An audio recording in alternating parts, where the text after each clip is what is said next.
কোন জায়গা ওই সাইডটাই দিতে হতো একবারে। জাকির হোসেন, জাকির হোসেন, জাকির হোসেন। সামনে সামনে। মুর্শিদাবাদে 22 আসনে তৃণমূলের এক ঝাঁক নতুন প্রার্থী, বেশ কিছু আসনে প্রার্থী বদল। এসব নিয়েই 17 মার্চ তৃণমূলের প্রার্থী তালিকা প্রকাশের প্রথম দিনেই প্রচারে ঝাঁপাতে দেখা গেল তৃণমূল প্রার্থীদের। কেউ হাতে ধরলেন তুলি, লিখলেন দেওয়ালে, কেউ পরলেন ফুলের মালা, হলো মিষ্টি মুখো। 2021-এর বিধানসভা ভোটে 22 আসনের মধ্যে 20টি আসনে জেতে তৃণমূল, 2 আসনে জেতে বিজেপি। সেই 2 আসন বহরমপুরে পুরনো প্রার্থী নারগোপাল মুখার্জি, মুর্শিদাবাদে শাওনি সিংহ রায়ের ওপরই ভরসা রেখেছে তৃণমূল। পথে প্রচারে ময়দানে নারগোপাল মুখার্জি। দেওয়াল লিখন, পায় পায় প্রচার, সভা প্রথম দিনেই বাদ গেল না কিছুই।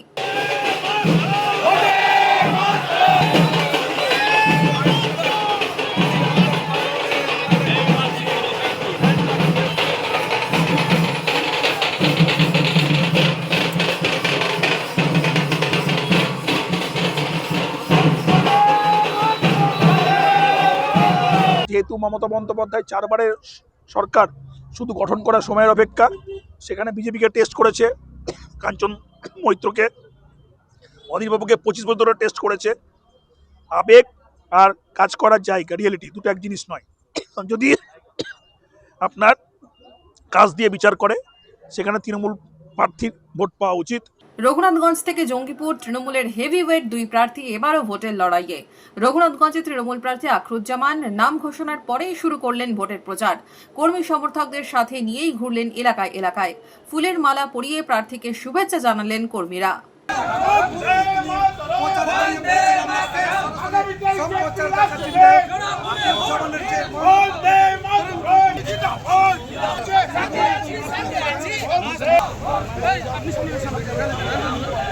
মানুষ নিশ্চিন্তভাবে সিদ্ধান্ত নিয়ে ফেলেছে।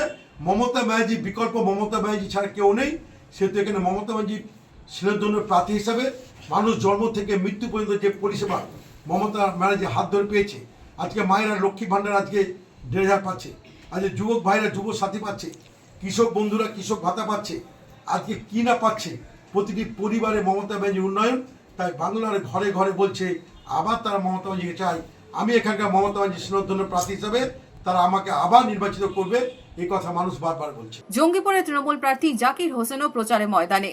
শুরু করলেন প্রচার, হলো দেওয়াল লেখা, হাতে বল নিয়ে বাজনা বাজিয়ে উচ্ছ্বাস কর্মী সমর্থকদের। জঙ্গিপুরে ভোট নিয়ে কি বললেন জাকির হোসেন? জাকির হোসেন, জাকির হোসেন, জাকির হোসেন,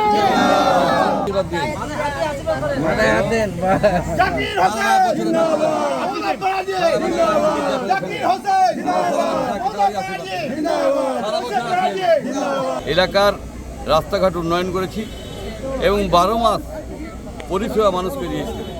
মানুষের আস্থা আছে, আমি রেকর্ড পরিমাণে আবার জিতব। কেন? মানুষ আমার পাশে আছে, মাননীয় মুখ্যমন্ত্রীর আশীর্বাদ আছে। তৃণমূলের নতুন মুখের প্রার্থীরাও প্রচারের ময়দানে। হুমায়ুন কবিরের ছেড়ে যাওয়া আসনেই প্রার্থী হয়ে প্রচার শুরু করে দিয়েছেন মোস্তাফিজুর রহমান ওরফে সুমন। মঙ্গলবার প্রার্থী ঘোষণার পরেই দলীয় কর্মীদের নিয়ে প্রচারে বেরোলেন মোস্তাফিজুর রহমান সুমন। তিনি মুর্শিদাবাদ জেলা পরিষদের কর্মাধ্যক্ষ ও ব্লক তৃণমূল সভাপতিও। আজকে 69 নম্বর ভরতপুর বিধানসভায় আমার প্রতি আস্থা এবং ভরসা রাখতে পেরেছেন এবং আমাকে আগামী 2026-এর বিধানসভা নির্বাচনে আমাকে এই ভরতপুর বিধানসভায় মনোনয়ন করেছেন। বড়ুয়া থেকে সাগরদিঘি, রেজিনগর থেকে খড়গ্রাম প্রচার শুরু তৃণমূলের। মুর্শিদাবাদের 22 আসনে পাখির চক্করে ভোট ময়দানে Trinamool Congress. Bureau report, imagine community media.